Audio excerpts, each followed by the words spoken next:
Hello everyone, good evening, नमस्कार। आज जैसे हम लोग एकत्रित हुए हैं ज्योतिष के बारे में समझने के लिए, वैदिक ज्योतिष के कुछ नियमों को समझेंगे आज हम। तो क्लास स्टार्ट करने से पहले मैं अपना इंट्रोडक्शन देना चाहूंगी आप लोगों को। तो नमस्कार सभी को, मेरा नाम दामिनी है और मैं पिछले 8 सालों से इस ऑकल्ट फील्ड में हूँ, जिसमें मैं बहुत तरीके की मोडालिटीज प्रैक्टिस करती हूँ, जिसमें से एक विद्या है वैदिक ज्योतिष की। उसके साथ साथ मैं पामिस्ट्री, फेस रीडिंग और भी कई मोडालिटीज प्रैक्टिस करती हूँ। चलिए स्टार्ट करते हैं।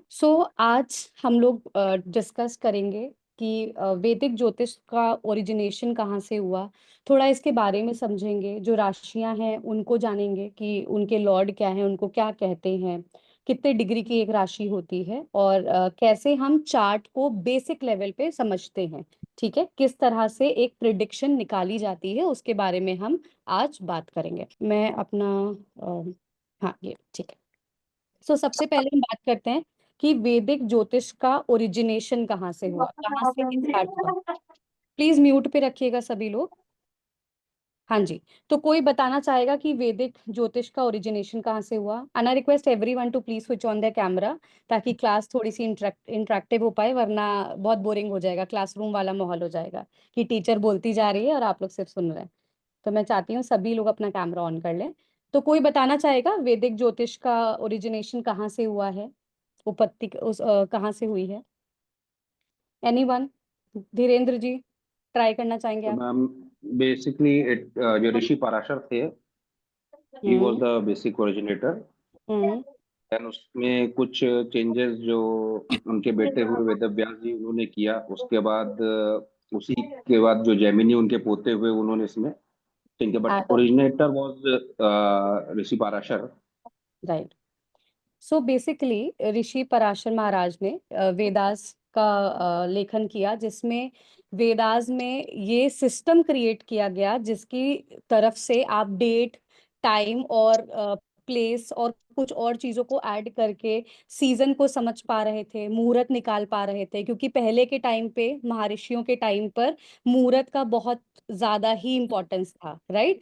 तो वेदास से निकला हुआ ये साइंस है, और इसका जो इम्पोर्टेंस है वो इसलिए ज्यादा है और एक्यूरेसी भी ज्यादा इसलिए है क्योंकि इसमें डिटेल बहुत एक्यूरेट ली जाती हैं, रैंडम डिटेल्स नहीं ली जाती हैं। ठीक है। महर्षि पराशर, जैसा धीरेन्द्र जी ने बोला, उनकी ही ओरिजिनेशन है ये।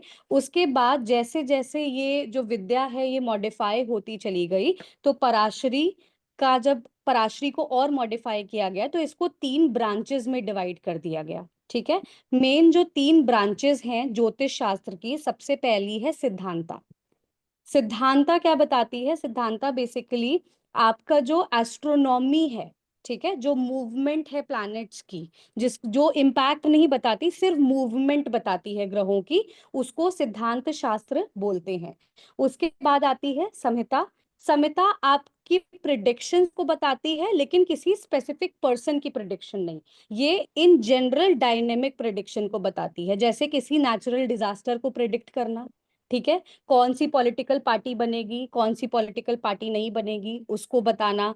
किसी तरह के सीजनल चेंजेस को दिखाना, वो क्या है? सिद्धांता, सॉरी, संहिता ब्रांच है। फिर लास्ट में आती है, प्लीज म्यूट पे रखिएगा सभी लोग। फिर लास्ट में आती है होरा शास्त्र। होरा शास्त्र के अंदर क्या है?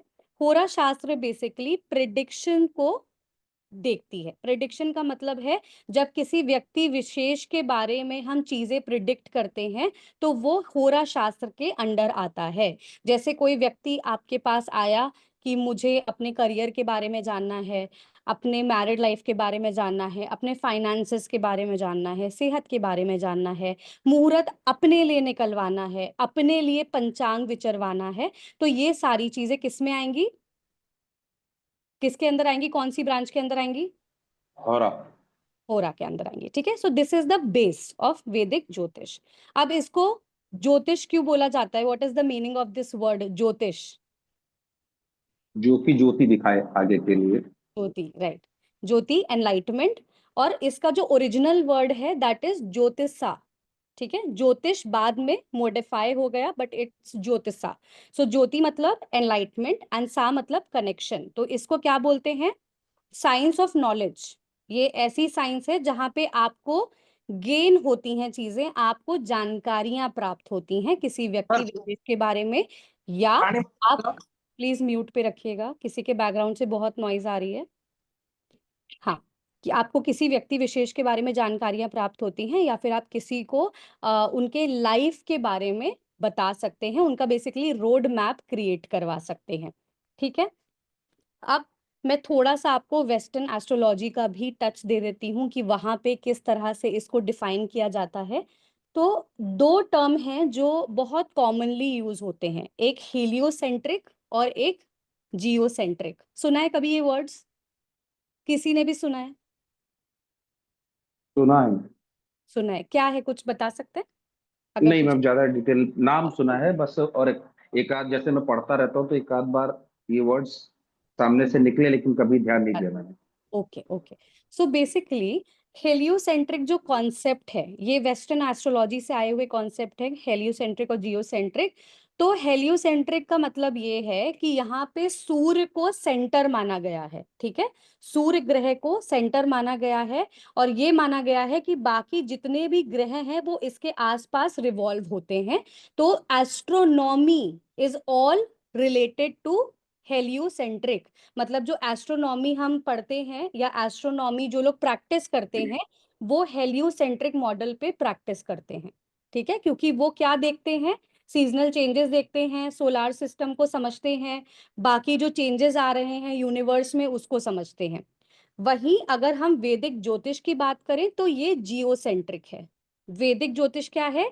जियोसेंट्रिक। ये जो कॉन्सेप्ट है, ये सुनने में थोड़ा लग रहा होगा कि इससे हमारा क्या लेना देना, बट कई जगह इसकी चर्चा की जाती है, कई लोग इसके बारे में बात करते हैं, इसके बारे में पूछते हैं। जैसे जैसे लोग एडवांस होते जा रहे हैं, बुक्स पढ़ते जा रहे हैं, they know about this concept. ठीक है, तो वैदिक ज्योतिष इज ऑल अबाउट जियोसेंट्रिक, यानी कि अर्थ को सेंटर माना गया है और सारे ग्रहों को उसके आसपास रिवॉल्व करवाया जाता है। और इसका ये मतलब है कि अर्थ पे जितनी भी लोग हैं, जितने भी जनजाति हैं, उनके ऊपर इन ग्रहों का इम्पैक्ट है। तो ज्योतिष में भी तो हम यही करते हैं ना, ग्रहों का इम्पैक्ट रीड करते हैं या नहीं? कितने लोग अग्री करते हैं कि वैदिक ज्योतिष में भी यही जी मैम। होता है, राइट? तो इसीलिए जो वैदिक करेक्ट। ज्योतिष है वो जियोसेंट्रिक है। ठीक है, अब हम आ जाते हैं मेन टॉपिक पे जिसके लिए सब इतनी देर से वेट कर रहे हैं। सो जो हमारा वैदिक शास्त्र है, वैदिक ज्योतिष है, उसमें प्रिडिक्शन होती कैसे है ये समझना बहुत जरूरी है। हर कोई डायरेक्ट प्रिडिक्शन पे आना चाहता है, विच इज फेयर इनफ, क्योंकि वही इंटरेस्टिंग पार्ट है। लेकिन ये समझना बहुत जरूरी है कि किन चीजों को कंबाइन करके आप एक अच्छी प्रिडिक्शन दे सकते हैं। तो ये पॉइंट प्लीज लिख लीजिएगा, बिकॉज ये इंपॉर्टेंट है। जिन लोगों को पता है वो स्किप कर सकते हैं, जिन लोगों को आइडिया नहीं है वो प्लीज लिख लीजिएगा। तो एक वैदिक ज्योतिष को प्रैक्टिस करने के लिए आपका जो कोर है वो क्या है, मैं वो लिखवा रही हूँ। सबसे पहले 12 राशियां, वैदिक ज्योतिष में 12 राशियां होती हैं जिनकी सहायता से हम कंबाइन करके एक प्रिडिक्शन निकालते हैं। ठीक है, दूसरा 27 नक्षत्र, ये प्लीज लिख लीजिएगा जिन लोगों को इसके बारे में आइडिया नहीं है। वैदिक ज्योतिष में 12 राशियां होती हैं, 27 नक्षत्र होते हैं, 9 ग्रह होते हैं। तो इन तीनों चीजों के माध्यम से हम एक प्रिडिक्शन निकालते हैं, और जब हमें इन प्रिडिक्शंस को बताना होता है टाइमलाइन में कि ये चीजें कब होंगी, तो हम दशाओं पे आ जाते हैं। तो फिर दूसरा पार्ट है दशा का। तो क्या होता है, 12 राशियां, 27 नक्षत्र और 9 ग्रह, दशा होती हैं, और आपके वर्ग होते हैं, यानी डिविजनल चार्ट्स होते हैं। वर्ग आपके बारे में आप लोग ने सुना होगा, D9 chart, D10 chart, D81 chart. सुना है? कितने लोगों ने सुना है? हैंड रेज कर दीजिए प्लीज। कितने लोगों ने ये वर्ग चार्ट के बारे में सुना है? सुना है, ठीक। तो ये जो है, ये सारी चीजें, ये कोर हैं आपके ज्योतिष की। जितने भी प्रिडिक्शंस निकलते हैं वो इन सारी चीजों के साथ ही निकलते हैं, इसके बिना प्रिडिक्शन नहीं पॉसिबल है। बहुत लोग बोलते हैं कि हम एक नजर देख के बता सकते हैं कि क्या हो रहा है। सुना है ऐसा किसी को बोलते हुए? किसी ज्योतिष को बोलते हुए सुना है ऐसा कि हम बस चार्ट देखते हैं और एक नजर बता सकते हैं कि क्या चल रहा है? सुना हाँ है, सुना आयुषी ने है। सुना। सुना हाँ, है। तो वो इसलिए बोलते हैं क्योंकि उनको इन राशियों का और इन ग्रहों का बहुत अच्छा ज्ञान होता है, प्लस वो नक्षत्र भी जानते हैं कि कैसे कनेक्ट किया जाता है, इसीलिए प्रिडिक्शन बहुत जल्दी निकाल देते हैं। ठीक है, एक्सपीरियंस। एक्सपीरियंस, यस, एक्सपीरियंस और प्रैक्टिस। ठीक है, अब हम बात करते हैं राशियों के बारे में, फिर हम चार्ट पे आएंगे कि कैसे उनको समझते हैं। तो राशियों के बारे में आप लोग प्लीज लिख लीजिएगा, मैं व्हाइट बोर्ड शेयर कर रही हूँ।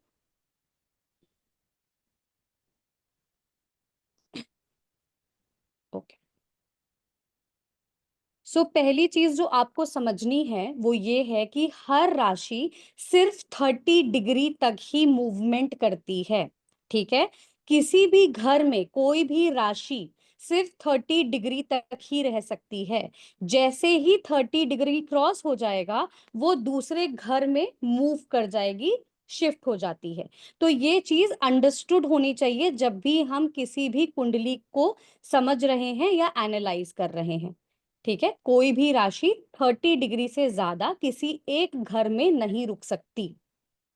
ये यूनिवर्सल लॉ है, यूनिवर्सल नियम है ये। ओके, सो सबसे पहली जो राशि है दैट इज एरीज। इसको इंग्लिश में बोलते हैं एरीज। ठीक है, और हिंदी में क्या बोलते हैं? मेष। मेष। हिंदी में बोलते हैं मेष। मैं इंग्लिश में लिख रही हूँ, इसको हिंदी में कन्वर्ट कर लीजिए। ठीक है, इस राशि के जो लॉर्ड हैं वो कौन है? मंगल। इस राशि के जो लॉर्ड हैं वो हैं मंगल। ठीक है जी, गुड। मंगल लॉर्ड हैं। इसका एलिमेंट कैसा है? एलिमेंट मतलब इसकी तीव्रता, तासीर कैसी है? फायर है। ठीक है, गर्म राशि है ये, फायर एलिमेंट की राशि है ये। और अगर हम बात करें इसके मूवमेंट की, तो ये राशि मूवेबल है। ठीक है, यानी चर राशि। चर राशि है। चर मतलब ये राशि मूव करती है। अब मैं लास्ट में बताऊंगी मूवमेंट का रोल कहाँ आता है।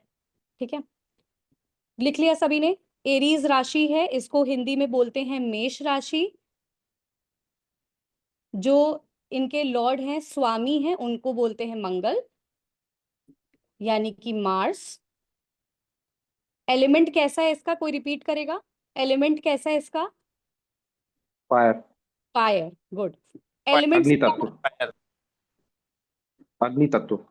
अग्नि तत्व है। एलिमेंट से क्या मतलब है? What do we understand by element? Element मतलब इस राशि का जो पर्सनालिटी है वो ऐसा है, फायरी है। ठीक है, इस राशि की पर्सनालिटी इज फायरी। एंड ये कैसी राशि है? मोबिलिटी कैसी है? चर। चर चर। राशि। हाँ, बाकी लोग भी प्लीज पार्टिसिपेट करिए, वरना मुझे लगेगा मैं एक जन के साथ ही डिस्कशन में हूँ। ठीक है, सेकेंड राशि है टॉरस। हाँ, क्रूर ग्रह, करेक्ट, टॉरस। हितेश जी एक मिनट, हाँ, कर्सर थोड़ा ठीक है रहेगा, मूव हो रहा है। टॉरस, इसको हिंदी में क्या बोलते हैं? वृष- वृश्चिक की वृषभ? वृषभ। इसको वृषभ। वृषभ। वृषभ। ठीक है, वृषभ। टॉरस, वृषभ, ये ऋषभ लिख गया बट ये वृषभ है। हाँ, वृषभ। इसके लॉर्ड कौन है? स्वामी कौन है इस राशि के? शुक्र। शुक्र इनके स्वामी हैं। लिख लीजिएगा प्लीज। शुक्र को हिंदी में बोलते हैं वीनस, इंग्लिश में। इंग्लिश में। ठीक है, और जो इस प्लैनेट का एलिमेंट है वो है अर्थ, यानी इस प्लैनेट, सॉरी, इस राशि का जो एलिमेंट है वो है अर्थ, यानी इस राशि के अर्दी। अंदर बहुत स्टेबिलिटी है। ठीक है, ये राशि जो है बहुत स्टेबल राशि है और इसका जो एलिमेंट है वो है अर्थ। मोबिलिटी कैसी है इसकी? फिक्स्ड साइन है? स्थिर। स्थिर। स्थिर। स्थिर है, वेरी गुड, स्थिर है।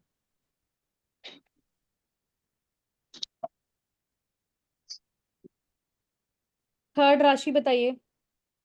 Gemini. Gemini, very good. Third राशि है जेमिनी।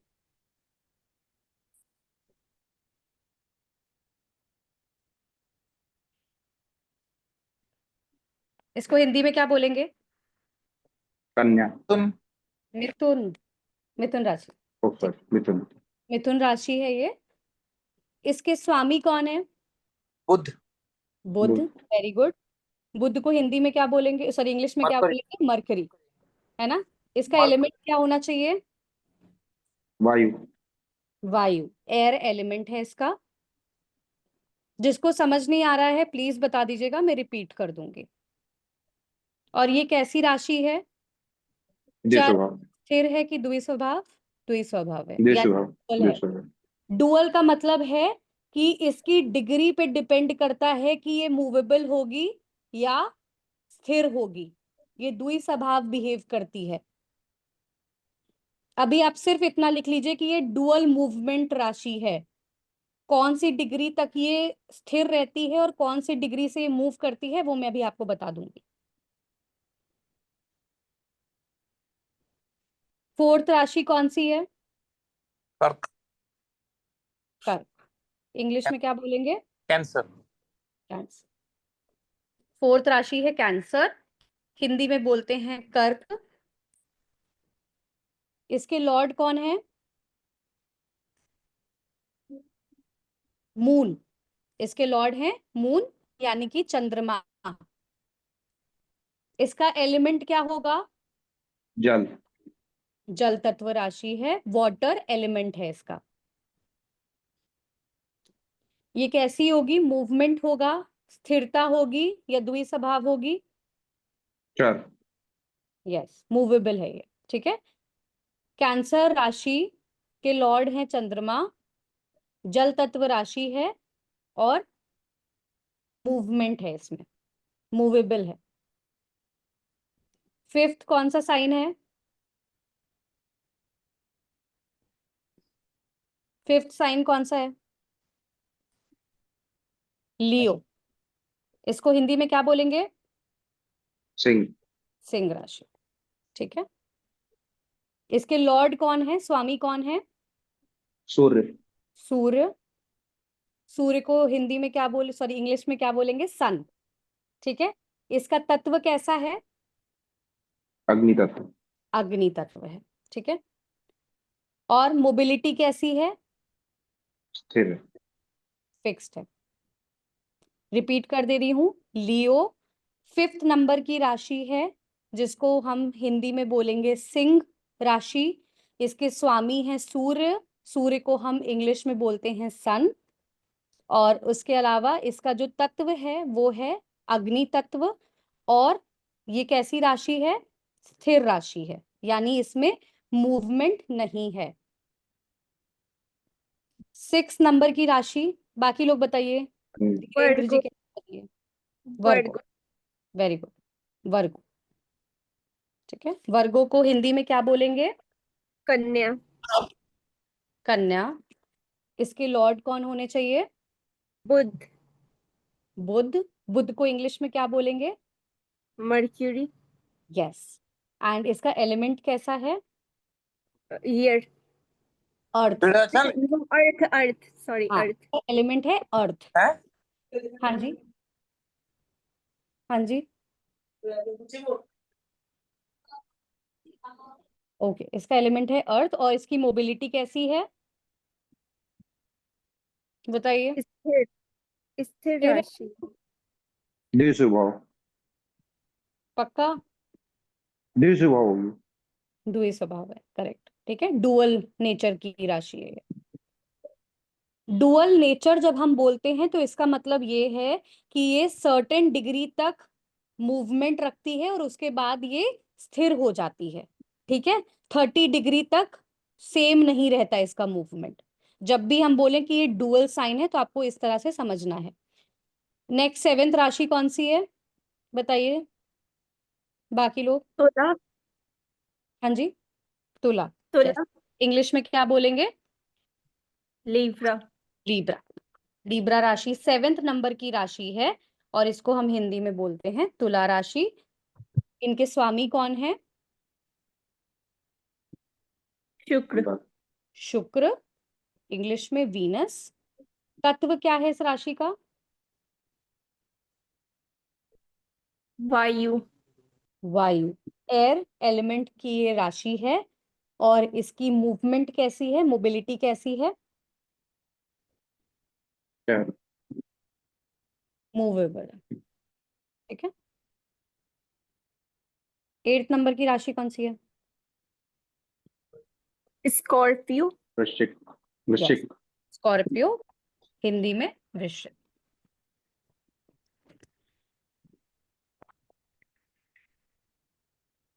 वृश्चिक, इसके लॉर्ड कौन है? मंगल। मंगल। मंगल, ठीक है। और इसका एलिमेंट क्या होना चाहिए? जल। जल तत्व राशि है। और मूवमेंट कैसा होना चाहिए? जल राशि है। श्योर? सोच यस के मैम। बता।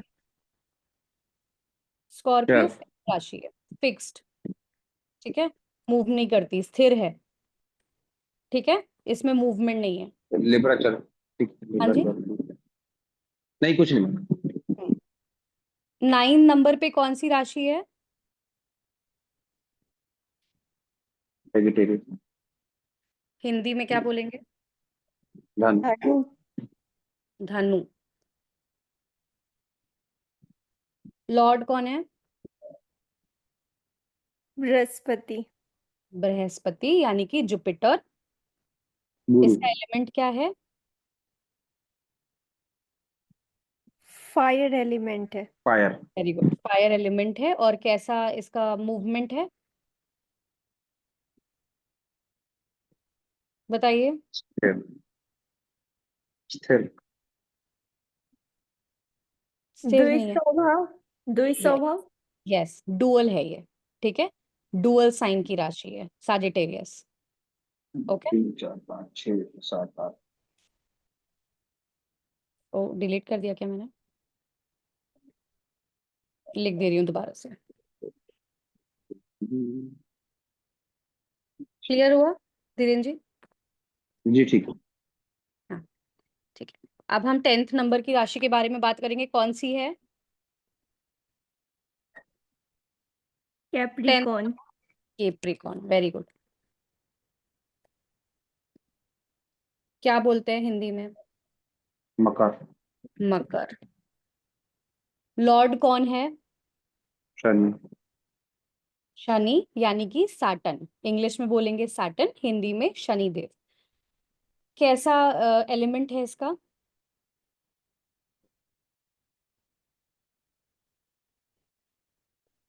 एलिमेंट चर क्या होगा? नहीं, एलिमेंट अर्थ एलिमेंट की है। अर्थ एलिमेंट के, वेरी गुड। एंड कैसा मूवमेंट है? चर है। यस, मूवेबल राशि है ये, ठीक है। नेक्स्ट, इसके बाद कौन सी है? एक्वेरियस। एक्वेरियस, क्या बोलेंगे हिंदी में? कुंभ। कुंभ, ठीक है, कुंभ। इसके लॉर्ड कौन है? शनि। शनि, इसके लॉर्ड हैं सैटर्न यानी कि शनि। एलिमेंट क्या होना चाहिए इसका? वायु। Yes, air. और कैसा इसका मोबिलिटी है?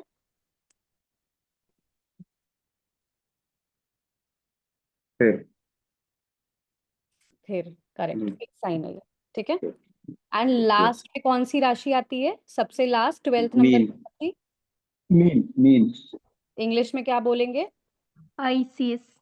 Pisces, yes. हिंदी में बोलेंगे मीन राशि। इसके लॉर्ड कौन है? गुरु। गुरु यानी कि जुपिटर। इसका एलिमेंट क्या होना चाहिए? वाटर। वाटर। और इसकी मोबिलिटी कैसी होनी चाहिए? द्विसुबर। द्विस्वभाव, नाइस। तो बेसिकली आप 12 राशियों में अगर देखो तो सिर्फ कैंसर और लियो, ठीक है, राशियां जो हैं वो मून और सन की हैं, यानी चंद्रमा और सूर्य के पास केवल एक एक राशियां हैं, बाकी सारे ग्रहों के पास दो दो राशियां हैं। अब इन सब में 9 ग्रह में 2 ग्रह बच गए। कौन से बचे हैं 2 ग्रह? राहु केतु। हाँ, हमने सन की राशि बता दी, मून की राशि बता दी, बुध की राशि बता दी, मंगल की राशि बता दी, शुक्र की बता दी, और शनि की बता दी, जुपिटर की बता दी, राहु केतु की बची है। तो राहु केतु की कौन सी राशियां होती हैं? किसके को लॉर्ड है? किसी को आइडिया है? अगर आइडिया है तो प्लीज बताइए। मैम सर राहु कोई जेमिनाई का कोलॉर्ड है और केतु नहीं नहीं, राहु वर्गो का है और केतु आई थिंक सेजिटेरियस का है। नहीं, आप ये उनकी राशियां बता रहे हो, को लॉर्ड किसका है ये पूछ रही हूँ।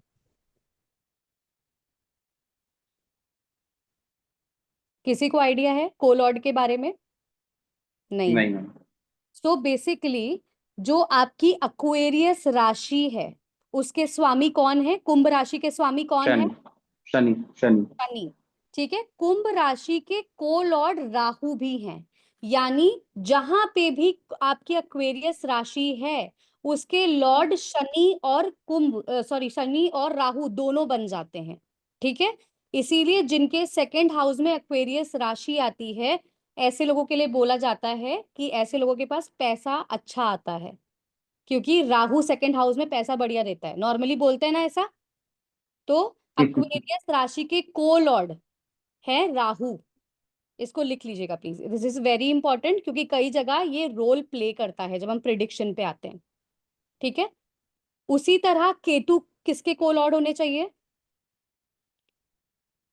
केतु हाउस बिहेव लाइक मंगल। केतु हाउस और मंगल में बहुत सिमिलरिटी है। बताइए। स्कॉर्पियो। एक्वेरियस 12th हाउस का है, तो वहां पे राहु है, तो 6th हाउस जो उसका अपोजिट होगा 7th नंबर, तो वो होगा केतु के लिए। ओके, और किसी मान का ली कुछ? स्कॉर्पियो। यस, स्कॉर्पियो राशि के को लॉर्ड केतु हैं, बिकॉज मंगल और केतु का जो बिहेवियर है वो बहुत सिमिलर है। ठीक है, केतु ऑल्दो स्पिरिचुअलिटी है, डिटैचमेंट है, बट स्टिल जो उनका बेसिक कैरेक्टरिस्टिक्स है दे आर वेरी सिमिलर, इसीलिए स्कॉर्पियो राशि के को लॉर्ड हैं केतु। ठीक है, इसमें किसी को कोई कंफ्यूजन? फिर मैं आपको द्विस्वभाव की डिग्री समझा देती हूँ। हाँ जी मैम, ये पूछना था कि ये कोलॉर्ड का कॉन्सेप्ट क्या, मतलब क्या है, क्यों है ऐसा को?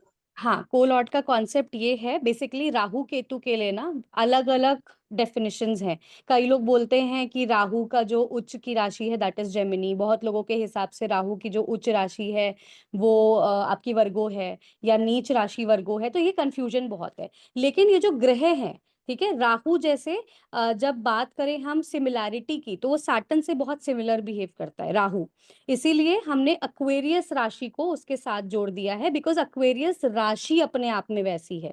जब मैं राशियां आपको आगे चल के पढ़ाऊंगी तो मैं आपको इसके बारे में एक्सप्लेनेशन दूंगी कि why Aquarius, why not Capricorn. ठीक है, और स्कॉर्पियो की हम लेकिन बात। मैम हाँ बोलिए। मैंने जो पढ़ा है वैदिक में या पराशरी में, तो इनको छाया ग्रह मानते हैं। बिल्कुल तो मैम। यस इनको कोई मैम। भी इनको इनको कोई भी राशि अलॉटेड नहीं है। राइट, इसीलिए मैंने कोलॉर्ड जो पढ़ा बनाया, है। इसीलिए कोलॉर्ड बनाया गया है, एक पर्टिकुलर राशि नहीं दी गई है ना। जैसे बहुत लोग बोलते हैं कि ये वाली राशि स्पेसिफिकली राहु की है, ये वाली केतु की है, नहीं, ये को लॉर्ड है, यानी ये साथ साथ बिहेव करेंगे, ये एसोसिएट्स हैं, ये मेन नहीं है। मेन हमेशा सैटर्न और मंगल ही रहेंगे, राइट, बट ये को लॉर्ड हैं, मतलब इनका भी प्रभाव आ जाएगा थोड़ा सा ऐसा। और स्कॉर्पियो केतु के साथ इसलिए जुड़ा हुआ है बिकॉज स्कॉर्पियो राशि 8th हाउस की राशि है, वो अभी मैं आगे एक्सप्लेन करूंगी। तो केतु और जो मंगल ग्रह है उनकी सिमिलैरिटीज बहुत हैं, और स्कॉर्पियो राशि जिस तरह बिहेव करती है वो केतु के साथ बहुत रेजोनेट होती है, इसीलिए स्कॉर्पियो राशि के साथ केतु को एसोसिएट किया गया है। लेकिन ये को लॉर्ड है, को लॉर्ड का ये मतलब है कि मेन बॉस तो जो असली स्वामी है वही रहेंगे। ये को लॉर्ड का कॉन्सेप्ट बस इतना सा है कि इन दो ग्रहों का भी प्रभाव आ जाएगा वहां पे, दैट्स इट, और कुछ नहीं। क्लियर हुआ? ये आपको ठीक है। तभी समझ में आएगा जब आपको ये राशियों के बारे में डिटेल में पता हो। अगर आपको राशियों के बारे में डिटेल में नहीं पता है तो आपको बहुत मुश्किल होगी इस चीज को समझने के लिए कि यही प्लैनेट्स क्यों आ रहे हैं यहाँ पे, राइट?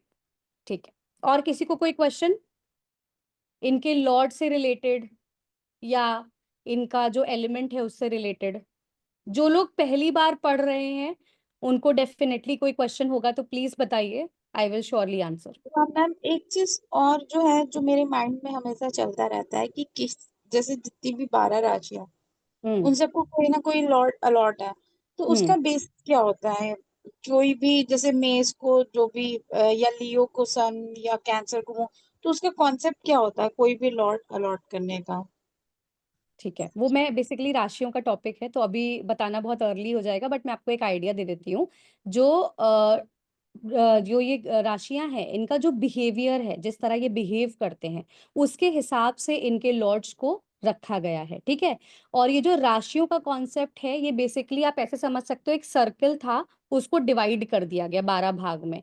तो 12 भाग में जिस कोने से जैसा बिहेवियर आया उस तरह की राशि बना दी गई। अब ये नाम क्यों आया उसका कोई लॉजिक नहीं है, क्योंकि किसी का नाम यही क्यों है उसके पीछे कोई स्पेसिफिक लॉजिक नहीं वो होता। तो मैम जैसे मुझे हाँ समझ में आता है, हम्म, स्पेस में 360 डिग्री आप ले लो, हाँ उसको हाँ 30 डिग्री से डिवाइड कर दो, या कह लो आप, ये ऐसा कह लो कि 12 वो, उन जो भी एस्ट्रोलॉजर होंगे उनको वो 12 वैसे शेप्स दिखे होंगे, तो इसलिए हाँ 12 से 360 डिवाइड किया, 30 डिग्री बन गया, हम्म, सबको 30 डिग्री का हाउस हाँ अलॉट हो गया। हाँ तो वो उनका जो पैटर्न रहा होगा, उस पैटर्न पे जो हाउस जिसको मिला होगा वो उसके नाम का हो गया।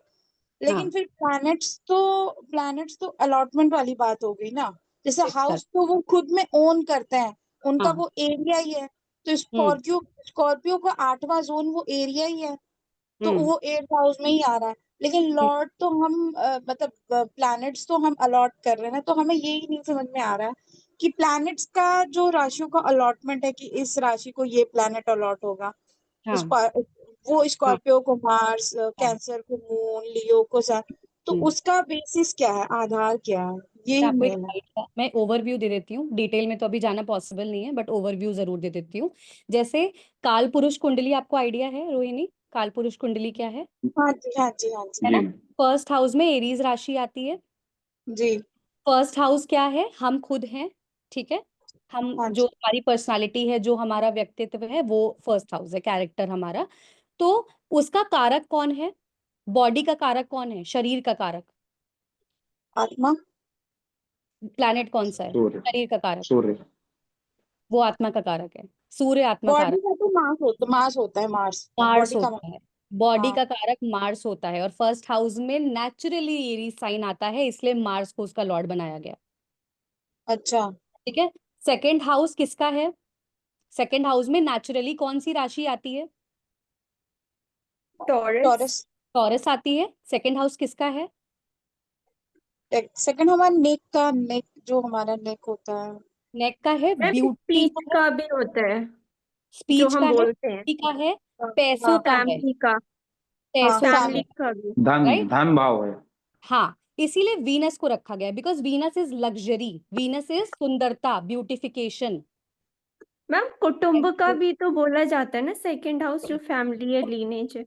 हाँ, लीनेज बोला जाता है, बेसिकली आपका खानदान जो है दैट इज सेकंड हाउस, ठीक है? तो इसलिए वहां पे वीनस रखा गया है, because Venus is all about luxury, comfort, all about beautification, all about aesthetics. तो वहां से बहुत सारी चीजें उससे रेजोनेट होती हैं, कनेक्ट होती हैं, ठीक है? थर्ड हाउस में नेचुरली कौन सी राशि आती है रोहिणी? जेमिनी।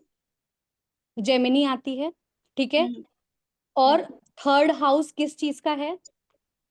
हमारे सिबलिंग्स राइटिंग का। स्किल, लिखने का, राइटिंग हाथ का, स्किल का, और हैंड्स का, सिबलिंग्स का। सिबलिंग सिबलिंग्स का का, भी। हैंड का, क्रिएटिविटी का। और कौन से हाँ। सिबलिंग? छोटे भाई बहन। हाँ, छोटे भाई बहन।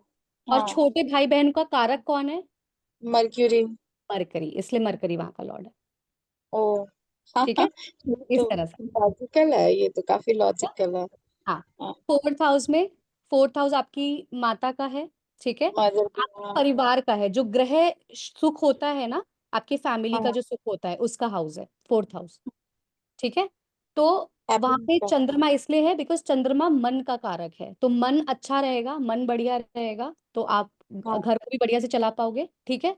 प्लस चंद्रमा is your mother and fourth house भी मदर का है, इसीलिए कैंसर के साथ मून है। हाँ जी हाँ जी हाँ जी। That's how we get it, ठीक है। ठीक है अगर आप ठीक सारी चीजें ढूंढोगे तो आपको मिल जाएगा। जैसे सेवेंथ हाउस में अगेन लिब्रा राशि आती है नेचुरली, और वीनस लॉर्ड है उसका, है ना। हाँ हाँ हाँ हाँ। वीनस इज द कारक फॉर अब मैरिज। ये पार्टनर मैरिज। पार्टनरशिप, मैरिज, और हाँ हाँ सेवेंथ हाँ हाउस भी उसी का है, हाँ हाँ हाँ। इसलिए लिब्रा के साथ भी वीनस है। हम्म। एट्थ हाउस में फिर से मंगल आ गया, क्यों? क्योंकि एट्थ हाउस ट्रांसफॉर्मेशन का है, एट्थ हाउस उतार चढ़ाव का है हाँ ना। हाँ एट्थ हाउस सीवियर डिजीजेस का है, क्रोनिक डिजीजेस, तो मंगल फिर से शरीर है ना, और मंगल हाँ हाँ ये देता भी, ऑपरेशन दे देता है, कट दे देता है, चैलेंजेस हाँ देता है, तो इसलिए एट्थ हाँ। हाउस के साथ मंगल है। हम्म। ऐसे समझते हैं। ये मैं एक्सप्लेन ठीक। करूंगी पूरा जब हम प्रॉपर कोर्स करेंगे ना, then I will teach everything okay okay with okay. Logic, ठीक है। By the way, thank you for this information right you are now. Welcome. Okay Ayushi, आपको जानना था कि इनका मोबिलिटी क्या है। So Aries is a movable sign, Aries movable है, ठीक है। टॉरस बेसिकली कैसा है बताइए, टॉरस क्या है? फिर स्थिर है, स्थिर है, इमूवेबल। स्थिर है। और वर्गो? द्विस्वभाव, डुअल साइन। डुअल है, ठीक है।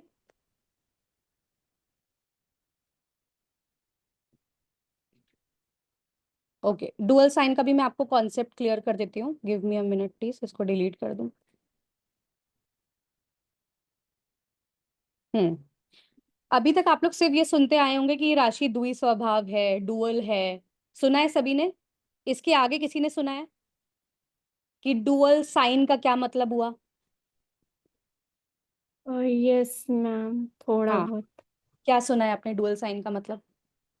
मैम जैसे जहाँ भी डुअल साइन होता है वहां पे दो चीजें होती हैं एक साथ, मतलब या तो इंसान की अगर वो असेंडेंट में है तो ऐसे इंसान का अंदर से कुछ और होता है, वो बाहर से कुछ और होता है, उसकी लाइफ में डुअल थीम होती है। अच्छा, अब मान लीजिए आप मुहूर्त देख रहे हो, ठीक है। मुहूर्त में इन राशियों की मोबिलिटी बहुत यूज होती है कि नहीं होती है? चेक करते हैं ना कि अभी मुहूर्त कैसी राशि में चल रहा है, स्थिर राशि में चल रहा है, चर राशि में चल रहा है, या द्विस्वभाव चल रहा है। अब मान लीजिए द्विस्वभाव राशि आ गई, तो आप कैसे डिस्क्राइब करोगे ये मुहूर्त कैसा है,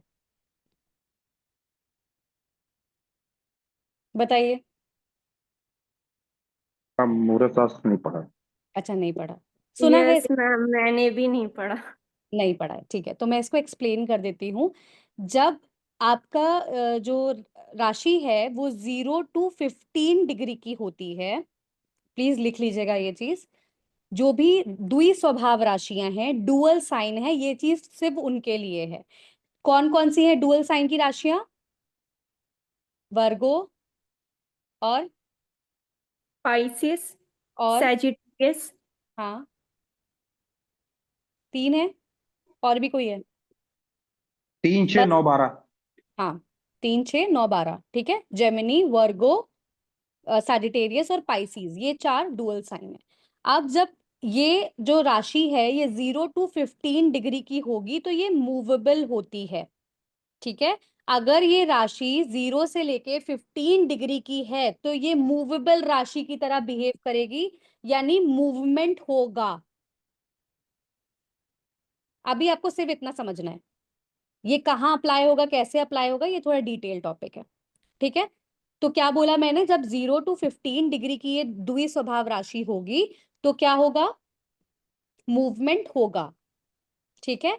और अब अगर ये 16 to 30 डिग्री की है, 16 to 30 डिग्री की है तो कोई चेंज नहीं होगा, यानी ये स्थिर राशि की तरह बिहेव करेगी। मैम इसमें तो जैसे चार्ट जो होता है उसमें तो प्लैनेट्स का एंगल शो होता है, डिग्री शो होता है, राशि का भी होता है। हाँ, राशि का होता है, लिखा होता है। अच्छा। बाई चांस आपको नहीं दिख रही तो आप लगन राशि ले लोगे, मुहूर्त शास्त्र में लगन राशि ही ली जाती है, उसका तो दिखता ही है ना लगन में जो राशि आ रही है। हाँ हाँ, लगन का तो एंगल दिखता है। उसी का देखते हैं। समझ में आया द्विस्वभाव का कॉन्सेप्ट? हाँ, कुलदीप जी, आपको क्लियर हुआ? कॉन्सेप्ट तो क्लियर है। 0 से 15 मूवेबल होगा, उसके बाद मूवेबल नहीं होगा। Correct. तो जब भी स्थिर। मूढ़ शास्त्र में आप द्विस्वभाव राशि आ जाती है, हाँ बोलिए धीरेन जी। आप ये मुहूर्त शास्त्र भी पढ़ाएंगे क्या इसमें? हाँ, इसमें कवर्ड है मुहूर्त शास्त्र, यस। पंचांग पूरा और मुहूर्त शास्त्र ये कवर्ड है, और करियर पूरा डिटेल में। वुड लाइक मैं ये चाहूँ, मतलब ये जो आपका कोर्स का मैम जो होगा ना, टॉपिक्स, वो हम्म। उनको क्या मिल जाएंगे, क्या क्या टॉपिक्स हाँ कवर हाँ, होंगे? डेफिनेटली डेफिनेटली, मैं टीम को बोल दूंगी तो वो आप लोग को फॉरवर्ड हो जाएंगे। ठीक है, क्लियर? ओके। अभी तक जितना मैंने बताया उससे रिलेटेड किसी को कोई भी सवाल है? कुलदीप जी, कोई सवाल?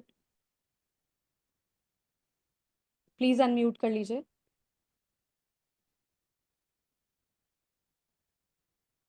आप म्यूट पे हैं कुलदीप जी। जी मैम। हाँ, कोई सवाल?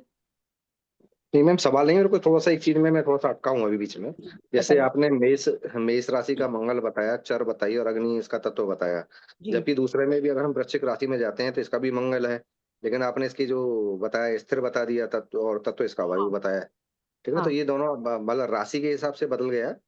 हाँ। जबकि स्वामी दोनों का एक ही है, मंगल है। जी लेकिन जी। राशि की वजह से इनके जो आपने बदल दिए हैं इसमें सारे सारे। ठीक है राशियों ना? की अपनी पर्सनालिटी होती है, ठीक है। तो ठीक वो ठीक हम ठीक। डिटेल में समझते हैं। इनके लॉर्ड यही क्यों है वो अभी मैंने थोड़ा ब्रीफ बताया, बाकी जब हम कोर्स में इसको समझेंगे तो मैं डिटेल में समझाऊंगी कि यही लॉर्ड क्यों है। ठीक है। ठीक है, हाँ जी। ओके। मैम एक चीज ये पूछना था कि राशियों के मतलब कोर्स के कंटेंट मतलब कितने क्लासेस होंगे टोटल, ये बताएं। 25 to 27 क्लासेस है टोटल। अच्छा, तो इसमें क्या क्या पढ़ने वाले हैं हम लोग? बेसिक्स पूरा कवर करेंगे, यानी राशियों के बारे में, ग्रहों के बारे में, भाव के बारे में, ये सब कुछ पढ़ेंगे। नक्षत्र के बारे में पढ़ेंगे। प्रिडिक्शंस पे हमारा ज्यादा फोकस होगा, ताकि जब आप फाइनली सीख के निकलें तो आप एक डिसेंट प्रिडिक्शन करना जानते हो। ठीक है। और प्रिडिक्शन में मैं मर्डर और सुसाइड जैसे टॉपिक भी कवर करूंगी, कि कौन मर्डर कर सकता है, कौन मतलब किसका मर्डर हो सकता है और कौन सुसाइड कर सकता है। एज भी कवर होगी कि किसकी कितनी एज है, ये भी हम कवर करेंगे। बाकी मुहूर्त शास्त्र कवर होगा, पंचांग कवर होगा, कुछ डिविजनल चार्ट्स कवर होंगे, योग कवर होंगे, और दशाएं और ट्रांजिट। अच्छा, तो ये जैसे राशियों पे कितनी क्लासेस होंगी? राशियों पे राशियों पे मुझे लगता है 3-4 क्लासेस में हो जाएगा। अच्छा, और एक क्लास का ड्यूरेशन कितना होगा? 1 आवर? वैसे वैसे 2 घंटे का है, बट इनिशियली मैं 2 घंटे का क्लास स्टार्ट नहीं करती, बिकॉज टाइम लगता है ना हर किसी को अब्जॉर्ब करने में चीजों को। तो 1 घंटे हाँ। से हम शुरू करते हैं, फिर धीरे धीरे 1.5 घंटे की, 2 घंटे की, ऐसे क्लास स्ट्रेच करते जाते हैं। हम्म। ठीक है। तो इसमें जैसे मैरिज, चाइल्ड बर्थ, डिवोर्स, ये सब सब भी? सब सब नो मैरिज भी पढ़ाऊंगी मैं, कि किसी के चार्ट में मैरिज है ही नहीं, वो कैसे देखते हैं। ठीक है। क्योंकि ठीक है। यहाँ पे बहुत कंफ्यूजन हो जाता है। हमें ये देखना आता है कि मैरिज किसी की खराब है ना, ये देखना आता है, या ये हमें समझ में आ जाता है कि किसी की मैरिज अच्छी है, पर ये समझ नहीं आता कि मैरिज है ही नहीं किसी की। है ना रोहिणी जी? हाँ हाँ। तो ये भी पढ़ेंगे हम, या किसी का चाइल्ड का योग है ही नहीं, वो भी पढ़ेंगे। ठीक है। टाइमिंग? एस्ट्रोलॉजर टाइमिंग अभी डिसाइड नहीं हुई है, बैच फॉर्म हो रहा है। ये बेसिकली एक डेमोन्स्ट्रेशन क्लास थी आप लोगों के लिए, ताकि आप लोग को आइडिया लगे कि आपके जो इंस्ट्रक्टर हैं वो कैसे हैं। सो आई होप आप लोग को अच्छी लगी हो क्लास, इंटरेक्टिव लगी हो। आप ही पढ़ाओगे ना, कोई और तो नहीं हाँ, मैं ही पढ़ाएगा? पढ़ाऊंगी, मैं ही पढ़ाऊंगी। ठीक है। ठीक। सो आई ट्राइड माई बेस्ट कि आप लोगों को अच्छा लगे। हाँ, नोट्स मिलेंगे आयुषी, नोट्स मिलेंगे, एंड टाइमिंग आप लोग को बता दिया जाएगा जब एनरोलमेंट होगा। और थोड़ा जितना भी आपको इसमें लिखा दिखेगा, जो आपका ब्रोशर है उसमें जितने भी टॉपिक्स होंगे उससे थोड़ा ज्यादा ही पढ़ाऊंगी मैं, ये प्रॉमिस है। ठीक है, क्योंकि जो भी टॉपिक्स मैं करियर में लूंगी या मैरिज में लूंगी वो यूनिक टॉपिक्स होंगे, जो आपने शायद अभी इससे पहले कहीं पे पढ़ा नहीं है या डिस्कस नहीं किया होगा। तो आप वैदिक ही पढ़ाओगे ना मेनली तो? वैदिक एस्ट्रोलॉजी, यस। ठीक। वैसे मैं एकेडमी में और भी सब्जेक्ट्स पढ़ाती हूँ, बट आप लोगों को मैं वैदिक पढ़ाऊंगी। तो क्या पढ़ा और क्या क्या पढ़ाते हो आप? पामिस्ट्री पढ़ाती हूँ मैं। अच्छा, पामिस्ट्री, आप फेस रीडिंग अभी और केमिस्ट्री का भी ग्राफोलॉजी। तो शायद क्लासेस सितंबर से स्टार्ट होने वाले हाँ हाँ, पामिस्ट्री, ग्राफोलॉजी और फेस रीडिंग मैं ही पढ़ाती हूँ। हैं। अच्छा, तो केमिस्ट्री की भी डेमो आप ही लोगे फिर? पामिस्ट्री का डेमो हो चुका है। अगर आपको लगता है कि आपको सीखना है तो एक बार एकेडमी से कनेक्ट कर लीजिएगा, वो बता देंगे। ठीक। ठीक है, हाँ बताइए आपके क्या क्वेश्चन है। 404629। मैम मेरा नाम अर्पिता है। हाय अर्पिता। आपकी आवाज नहीं आ रही है मुझे अर्पिता। मैं आपसे तो प्रोग्रेस कैसे होगी कि हम आपको प्रेडिक्शन बहुत सही से दे पाएंगे। आपकी आवाज समझ नहीं आ रही है मुझे, इको हो रही है। आप लिख दो या तो चार्ट में, मैं देख लेती हूँ। अब आगे आपसे मुझे कोई हाँ आ रही है, इको हो रही है। आप लोगों को क्लियर सुनाई पड़ रही है? नहीं। नहीं नहीं है ना, इको हो रही है आपकी वॉइस, गूंज रही है। सुनाते। हम्म। आयुषी, पामिस्ट्री का आपसे आप पूछ रहे हो, पामिस्ट्री की क्लासेस कब से होंगी? सितंबर में अलाइंड है, ठीक है, होपफुली सितंबर। बोलिए। मैम हाँ बोलिए बोलिए राशि। मैम मैं पूछ रही थी कि इसमें रेमेडीज भी मिलेगी क्या हमको? रेमेडीज भी कवर्ड है, यस। हाँ वही मैं भी पूछना चाह रहा था मैम, क्योंकि प्रॉब्लम तो सब लोग बता देते हैं, हाँ रेमेडीज। हाँ मैम, क्योंकि फिर वो रेमेडीज, हम चार्ट मतलब सीख जाएंगे, लेकिन अगर रेमेडी किसी को ना मिले तो फिर कोई मतलब नहीं होता, इसका क्या वो देखिए मैं रह जाता है फिर। इसलिए आपको बता रही हूँ, रेमेडीज कवर्ड हैं और मैं वही रेमेडीज बताऊंगी जो काम करती हैं, लेकिन डिटेल में नहीं आपको पता चल पाएगा क्योंकि हमें टाइम कम मिलेगा उसका। मतलब मुझे 4 से 5 क्लासेस में वो कवर करना होगा, ठीक है। तो आपको रेमेडी डेफिनेटली मैं बताऊंगी, जैसे मैरिज की रेमेडी, करियर की रेमेडी, फाइनेंस की रेमेडी, हेल्थ की जनरल रेमेडीज, या रेमेडी कैसे आप कर सकते हो, कैसे बना सकते हो, वो सब हम डिस्कस करेंगे। हाँ मैम, वो मतलब कि जैसे कि कौन से किस के लिए हमको रेमेडी करनी है, कौन सा ग्रह मतलब कुछ जेमस्टोन्स के का लिए नॉलेज करनी दूंगी है, बस कि वो। कौन से ग्रह का जेमस्टोन दिया जाता है, कौन से भाव का जेमस्टोन दिया जाता है, किस हाथ में पहनवाना है, ये सब बताऊंगी, ओके। ठीक है। मैम हाँ जो बोलिए। हाँ आपने हेल्थ कहा तो हेल्थ वाला टॉपिक भी कवर हो गया जैसे marriage का कौन होता सा? है। जैसे मैरिज, चाइल्ड बर्थ है, डिवोर्स है, करियर है, हाँ, एजुकेशन है, फाइनेंस है, स्टॉक मार्केट है। हाँ, और हेल्थ हेल्थ का भी टॉपिक कवर होगा। हेल्थ में कुछ इंपॉर्टेंट चीजें कवर कर दूंगी, कैंसर हो गया, हार्ट हार्ट अटैक आजकल बहुत कॉमन है ना। हाँ, जैसे कुछ लोग बोलते हैं कि सर्जरी होगा, ऑपरेशन होगा, इस तरह की चीजें भी आते हैं क्वेश्चंस हम लोग के पास। वो तो आप प्लैनेट से ही समझ जाओगे अच्छा। कि सर्जरी का योग बन रहा है कि नहीं इनका, वो हम्म, प्रिडिक्शन का पार्ट है। ठीक है। मेडिकल एस्ट्रोलॉजी अलग होती है, ठीक है। हाँ अच्छा, क्या और बोल एक तो आजकल बहुत कॉमन है मल्टीपल रिलेशनशिप वाला क्वेश्चन। मल्टीपल रिलेशनशिप मतलब एक्स्ट्रा मैरिटल अफेयर कि एक टाइम पे बहुत सारे रिलेशनशिप। मत एक्स्ट्रा मैरिटल हाँ वो भी दिख जाता है, और प्लस सेम जेंडर रिलेशनशिप भी समझ आ जाती है। हाँ हाँ, ये भी है आजकल तो। ये तो आजकल बहुत ही कॉमन हो गया है ना, हाँ जी। बाइसेक्सुअल है, सेम जेंडर है, ये सब समझ आ जाएगा। प्रिडिक्शन में एक्यूरेसी होगी या नहीं है कुंडली से देख सकते। हाँ हाँ, आप अच्छे एस्ट्रोलॉजर बन पाओगे कि नहीं दिख जाता है। और आप एक्यूरेसी देखिए, अगर आपके चार्ट में ना योग है अच्छे एस्ट्रोलॉजर बनने का अर्पिता जी, तो आप बढ़िया से एक्यूरेसी भी ले आते हो और आप प्रैक्टिस भी अच्छी कर लेते हो, क्योंकि डेस्टिनी का पार्ट है वो। अगर डेस्टिनी में नहीं है अच्छा ज्योतिष बनना, तो आप फिर बस प्रैक्टिस करते रह जाते हो, बस सीखते रह जाते हो। हाँ मैम, ये बताया ना कि हम लोग के चार्ट में मतलब क्या कौन से प्लैनेट्स का कॉम्बिनेशन होना चाहिए कि हम लोग अच्छे एस्ट्रोलॉजर बने। हाँ वो भी बताऊंगी मैं कि अच्छे एस्ट्रोलॉजर के क्या गुण होने चाहिए, क्या योग होना चाहिए। अगर वो योग मिल गए ना, तो आपको भले ज्योतिष इतनी सी आती है, लेकिन आपके बताए हुए प्रिडिक्शंस सच निकलते हैं। बहुत लोगों लाइक को आप देखोगे बिना चार्ट देखे भी अगर बोल देते हैं तो वो सच निकल जाता है। Actually this is a divine science, yes, divine science, absolutely. And if you are pure and your intentions are pure, तो जो भी आप बोलोगे प्रेडिक्ट करोगे वो सही हो ही जाता है। हो जाता है सच में। मैम मैम एक और बात पूछनी थी। मैम ज्यादातर ऐसा बोला जाता है कि रेमेडीज ज्यादा काम नहीं करती, तो मैं पूछना चाहती हूँ कि रेमेडी, कई बार बहुत सारे एस्ट्रोलॉजर्स बोलते हैं कि रेमेडीज का कोई मतलब नहीं है, तो फिर मैम फिर इसका मतलब एस्ट्रोलॉजी सीखे ही क्यों? या किसी को हम सिर्फ यही बताया कि तुम्हारे साथ ये प्रॉब्लम है, तो उससे तो क्या फायदा होगा? तो मैम रेमेडी काम करती है ना? एक्सेप्टेंस आती है ना। देखो मैं बता रही हूँ होता क्या है, अगर किसी के चार्ट में स्ट्रॉन्ग योग है, अगर मैं बोल रही हूँ स्ट्रॉन्ग योग मतलब मैंने आपको किसी इवेंट के 4 5 या 6 7 पॉइंटर्स बताए हैं कि ऐसे ऐसे अगर आपको योग मिल गए तो ये चीज प्रॉमिस्ड है, ठीक है। अब मान लीजिए वो चीज स्ट्रॉन्गली किसी के चार्ट में दिख रही है, फॉर एग्जाम्पल किसी के चार्ट में नो चाइल्ड का आपको दिख गया स्ट्रॉन्ग योग, कि इनके चाइल्ड में मतलब इनके लाइफ में चाइल्ड का कोई स्कोप नहीं है, तो आप कितनी रेमेडी करा लो, इट वोंट हेल्प ऑनेस्टली, क्योंकि वो डेस्टिनी का पार्ट हो गया। वो भोगना लिखा है, वो भोगना पड़ेगा, ठीक है। लेकिन किसी के चार्ट में वीक योग दिख रहा है, यानी आपको कुछ कुछ स्ट्रगल्स दिख रही हैं लेकिन डिनायल नहीं है, यानी कुंडली ये नहीं कहती कि इनको कभी ये चीज मिलेगी नहीं, ये कहती है कि देर से मिलेगी। उस जगह पर आपकी जो रेमेडी है वो काम कर जाती है। समझ में आया? यस मैम, यस मैम, हाँ, वही तो वही मैम। तो फिर ये चीज तो फिर उस सामने वाले को एक्सेप्ट करनी पड़ेगी कि अभी ये नहीं हो सकता, ये मैम चेंज नहीं हो सकता।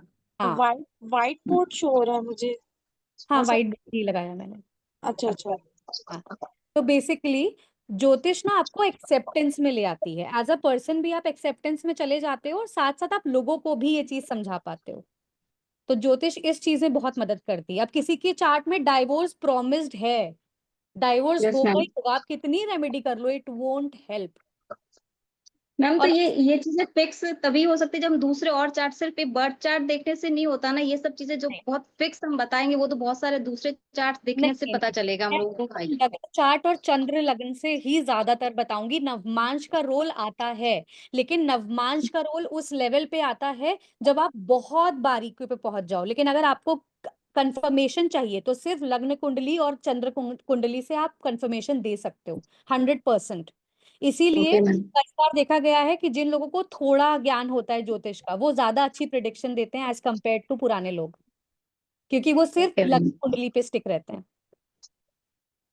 अच्छा मैम मैम, तो मेरा वो नवमांश भी है। थोड़ा पढ़ेंगे ना हम लोग, नवमांश के बारे हाँ, में पढ़ेंगे ना और मैम, मांस तो T9 में। पढ़ाऊंगी आपको, ऐसा नहीं पढ़ाऊंगी नहीं, लेकिन मैं आपको यस यही मैम। सजेस्ट करूंगी कि आप उसी पे स्टिक रहिए, ज्यादा अच्छे मैम सॉलिड प्रिडिक्शन निकलते हैं। यस दीक्षा बोलिए। मैम मैंने कई बार पॉडकास्ट में या वैसे भी जो एस्ट्रोलॉजर्स हैं उनके मुंह से सुना है कि जो एस्ट्रोलॉजर होते हैं वो जब किसी को रेमेडी देते हैं तो कभी कभी वो हमें भी एक अफेक्ट करती है as a health issue due to energy exchange. तो ऐसा सच में होता है?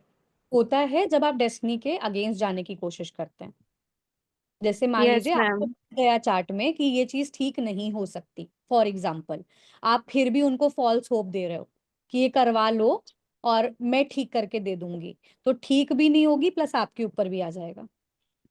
ओके। ठीक है, तो फॉल्स होप इसीलिए नहीं दी जाती है। अगर दिख गया है कि ये नहीं होगा तो आप उनको मंत्र दे दो, आप उनको कोई ऐसी चीज दे दो जिससे उनकी एक कहते हैं ना, एक होप बंधी रहे, है ना, आप वो कर दो उनके लिए, अगर आपको हाँ एकदम तो दिख रहा है कि कुछ नहीं हो सकता। जैसे मान लो, मैम। मैं आपको एक आइडिया देती हूँ, एक आइडिया देती हूँ। जैसे आपने किसी का एज प्रिडिक्ट किया, ठीक है, फॉर एग्जाम्पल कोई आया और वो बहुत बीमार है, आपने एज प्रिडिक्ट किया और वो उसी एज के आसपास है, आपको ये समझ में आ गया कि इसका आखिरी समय है, तो क्या आप उसको रिवर्स कर सकते हैं रेमेडी से? नहीं। नहीं कर पाएंगे ना, बट क्लाइंट तो रेमेडी मांगेगा, उसको तो होप चाहिए ना, तो उस केस एक्चुअली मैम जैसे मैंने किसी को प्रेडिक्शन दिया था तो उनका प्रेगनेंसी का इशू था, उन्हें कंसीव नहीं हो रहा था और हाँ, उनके चार्ट में ऐसा था कि उनका कोई चांस नहीं है, तो मैंने उन्हें एक मंत्र बताया था। हम्म वैसे हम्म, मैंने उनको बोल दिया था वैसे कोई है नहीं, ऐसा कोई चांस नहीं है, बट आप एक बार ये मंत्र प्रैक्टिस करके देखिए। हाँ, तो हो गया तो फिर? मैम फिर उन्होंने मुझे दोबारा कांटेक्ट नहीं किया। अच्छा अभी तक तो नहीं किया, मतलब रिसेंटली अभी कुछ दिन पहले ही ऐसा हुआ था। अच्छा, तो वही मैं समझाने की कोशिश कर रही हूँ, रेमेडी तभी काम करती है जब स्कोप हो, अगर स्कोप नहीं है तो रेमेडी काम नहीं करती। ठीक है, किसी के चार्ट में अगर आपको दिख रहा है डाइवोर्स नहीं है, तो चाहे कितना एक दूसरे का सर फोड़ते हो, डाइवोर्स होगा नहीं।